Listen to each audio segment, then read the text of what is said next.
मुगल बादशाह अकबर का दरबार हमेशा चहल पहल से भरा रहता था।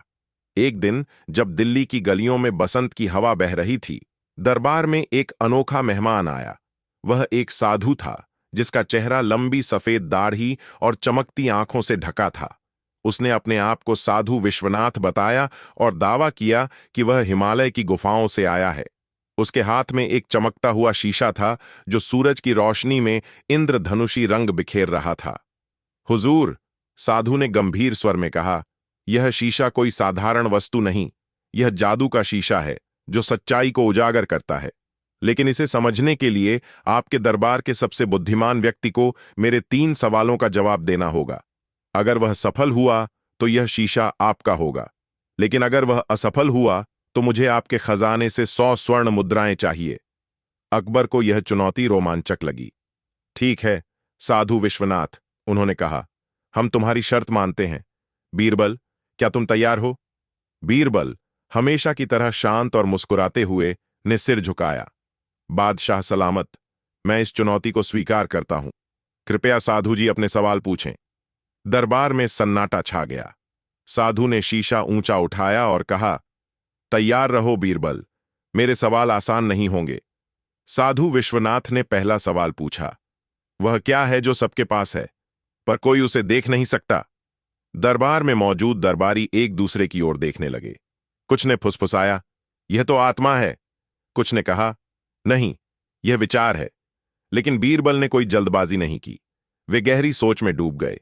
उनकी आंखें शीशे की चमक पर टिकी थीं। कुछ देर बाद बीरबल ने कहा, सपना। साधु ने भौहें चढ़ाईं। सपना? क्या तुम्हें यकीन है? हां, बीरबल ने शांत स्वर में कहा। हर व्यक्ति सपने देखता है, लेकिन सपने को देखा नहीं जा सकता, केवल महसूस किया जा सकता है। साधु ने शीशे की ओर देखा। अचानक शीशे में एक हल्की सी चमक हुई, मानो वह बीरबल के जवाब से सहमत हो। दरबारियों ने तालियां बजाईं। पहला सवाल सही था, लेकिन साधु की मुस्कान गहरी हो गई। अच्छा बीरबल, लेकिन अभी 2 सवाल बाकी हैं और वे और कठिन होंगे। दूसरा सवाल था, वह क्या है जो चलता है पर पैर नहीं रखता? इस बार दरबार में हलचल मच गई। कुछ दरबारियों ने कहा, हवा। कुछ ने कहा, नदी। लेकिन बीरबल ने फिर से शांत रहकर सोचना शुरू किया। वे जानते थे कि साधु के सवालों में कोई गहरा अर्थ छिपा है। उसी शाम बीरबल दिल्ली की गलियों में निकले। वहां खबर फैल गई थी कि शहर के एक व्यापारी का बेशकीमती मोती गायब हो गया था। व्यापारी ने दावा किया कि मोती उसके तिजोरी में था, लेकिन अब वह कहीं नहीं था। बीरबल ने सोचा कि शायद इस रहस्य का जवाब साधु के सवाल से जुदा हो। बीरबल व्यापारी के घर पहुंचे और तिजोरी की जांच की।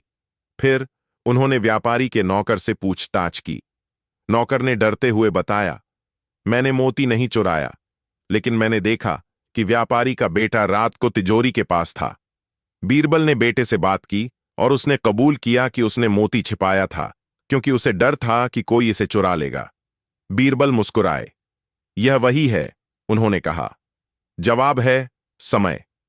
अगले दिन दरबार में बीरबल ने साधु के सामने अपना जवाब रखा। समय, यह चलता रहता है, लेकिन इसके पैर नहीं होते। शीशे में फिर से एक चमक हुई। दूसरा सवाल भी सही था, लेकिन अब तनाव बढ़ गया था। तीसरा सवाल निर्णायक था। साधु ने तीसरा सवाल पूछा, वह क्या है जो पास है पर हमेशा दूर रहता है? यह सवाल सबसे मुश्किल था। दरबार में सन्नाटा छा गया। अकबर ने भी बीरबल की ओर चिंतित नजरों से देखा। बीरबल ने कहा, मुझे कुछ समय चाहिए हुजूर। उसी रात बीरबल को पता चला कि कुछ दरबारी साधु विश्वनाथ के साथ मिलकर साजिश रच रहे थे। उनका मकसद था बीरबल को असफल करना, ताकि अकबर का उन पर भरोसा टूटे। बीरबल ने चुपके से इन दरबारियों की बातें सुनी और पाया कि जादू का शीशा कोई जादुई वस्तु नहीं था। यह एक चतुर यंत्र था, जिसे साधु अपने सहायकों की मदद से नियंत्रित करता था। बीरबल ने एक योजना बनाई। उन्होंने साधु को दरबार में बुलाया और कहा, मेरा जवाब है सच्चाई। साधु हंस पड़े। सच्चाई? यह गलत है बीरबल, तुम हार गए।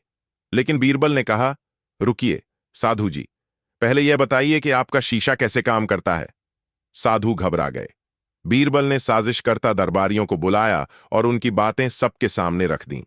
सच्चाई सामने आ गई।